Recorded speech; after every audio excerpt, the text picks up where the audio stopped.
মালাকুল মউত আজরাইল এমন একটা চিৎকার মারবে গো, আল্লাহর নবী বলে সেদিন যদি কোনো প্রাণী বেঁচে থাকতো রে, মালাকুল মউত আজরাইলের চিৎকারে সমস্ত প্রাণী মারা যাইত। চিৎকারে আজরাইল চতুর্দিকে দৌড়াইতে থাকবে আর চিৎকার দিতে থাকবে, আল্লাহ আমি তো আজরাইল সবার জান রূহ কবজ করছে, আমারে কি দিয়া কবজ করবেন? আল্লাহ কয় আমার হুকুমটাই তোর জান কবজ করে ফেলবে। আল্লাহ হুকুম দিবে, মালাকুল মউত আজরাইল চিৎকার দিতে দিতে মালাকুল মউত আজরাইলও শেষ। এখন আর কেউ নাই, শুধু বাকি আছে কে? এখন কে? ইমানের শক্তি দিয়া বলেন কে?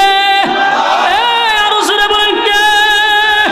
আল্লাহ ছাড়া কেউ নাই গো, আল্লাহ ছাড়া কেউ নাই, কেউ নাই, কেউ নাই। সব ধ্বংস হয়ে গেছে, সব ধ্বংস হয়ে গেছে।